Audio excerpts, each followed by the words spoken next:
In Montego Bay, we thought it would be a good opportunity both for all of our directors and executives to spend some time in Montego Bay, but also an opportunity for our shareholders that are in this area to be involved in the AGM without having to take the trip down. So this is our opportunity to thank both shareholders and customers for everything that you provide to us. You know, the last year has been a challenging year, and we've ended up having some great successes. You know, our contact center won some world-class awards. Let's try some. All right. Is there? Oh, wow. But yeah, it's been a year of some really great successes, and our contact center won Best Contact Center in the Americas. We led the market with lending growth of over 20%, which is out there helping businesses getting going, helping people move forward in their lives. Our insurance company has moved now solidly into a number 2 position in the marketplace. We continue to lead in unit trusts and that. So it's been a year that we've seen a lot of success. And that's really due to the customers, a lot of you here who've been having their trust in us, and also the shareholders who continue to have trust in us.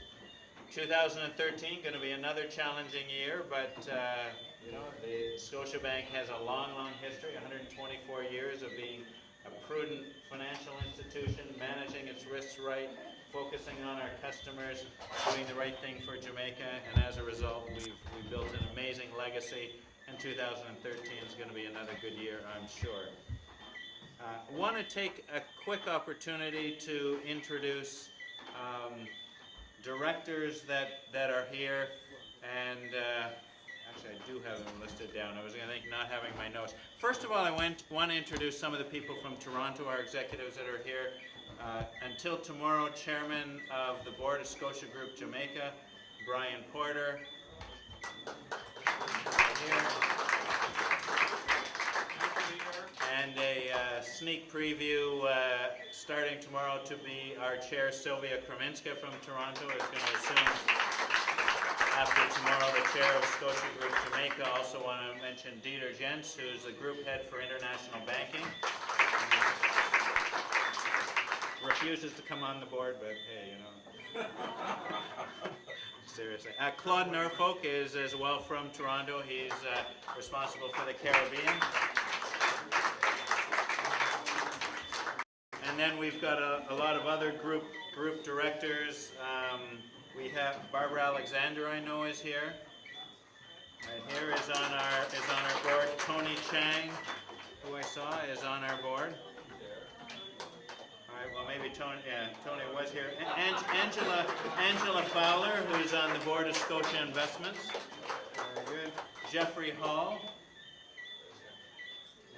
Jeffrey is both on the board of Scotia Group and Scotia Investment. Dr. Anna Law, I saw here, she's on Scotia Investment. I know Philip Martin could not be here. We also have Charlie Johnson, who's on the main board. There we go, there's Charlie. Joe Madelon on our main board. Saw him here earlier, I know. Warren McDonald. There we go. Oh, there's Warren. There we go. Herbert Thompson, Dr. Herbert Thompson.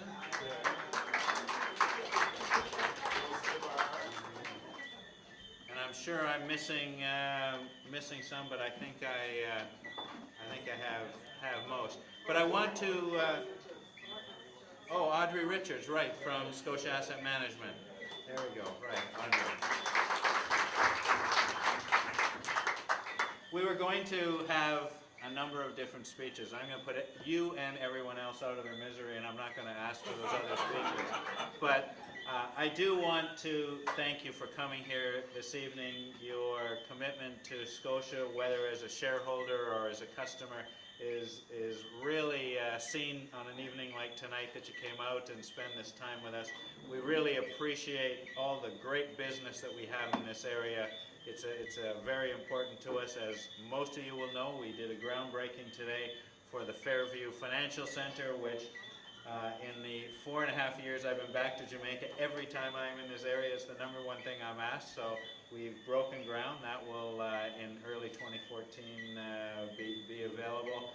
And we will continue to do what we have done for 124 years that has got us to where we are, which, in spite of all the complex things in our business, is we make sure that we provide quality products and services, a great customer experience, we manage our risks well, try and run efficiently, and we try and do it all with an exceptional team. And that's the formula that has let us be here for 124 years.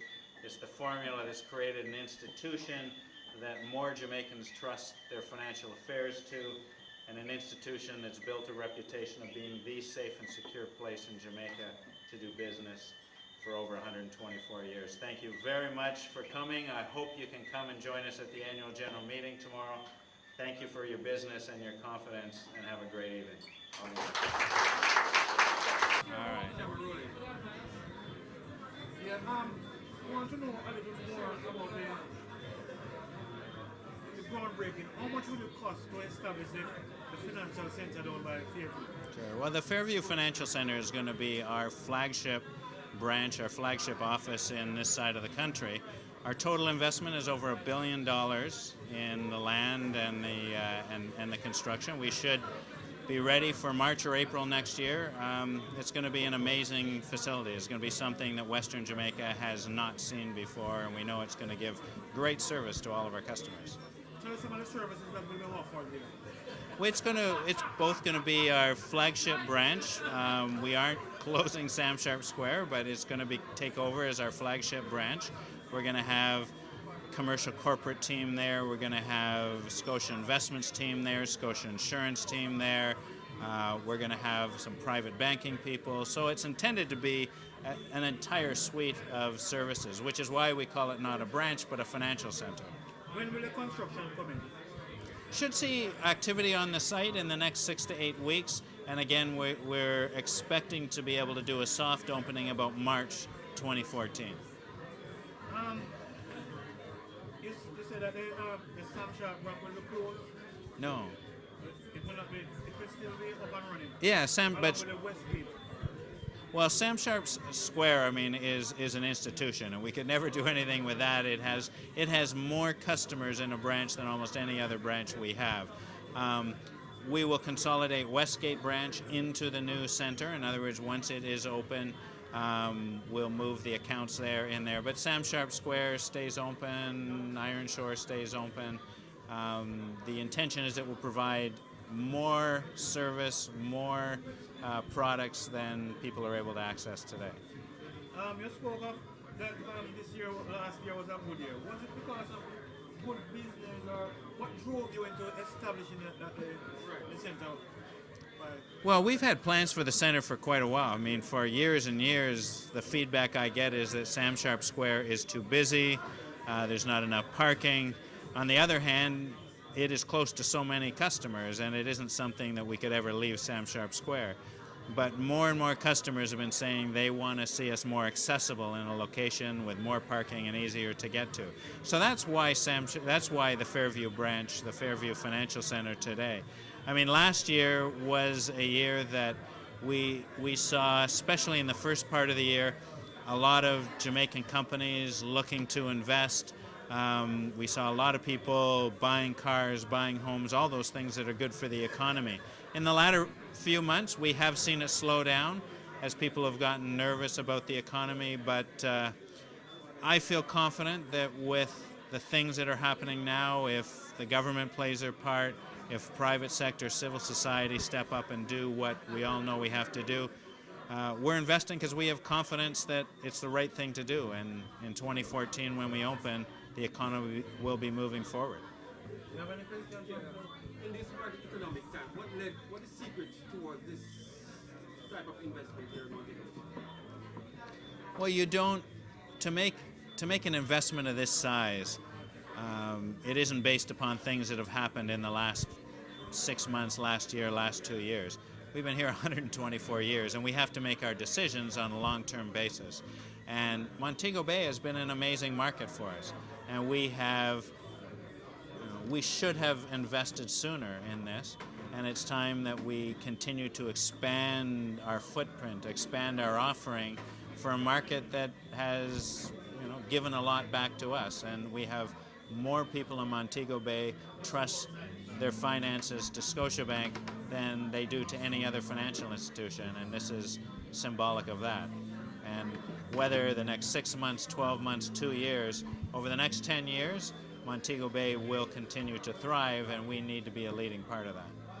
Your predecessor, Bill Clark, he came down here about more than 3 years ago. Well, this time we're actually in the process of engaging.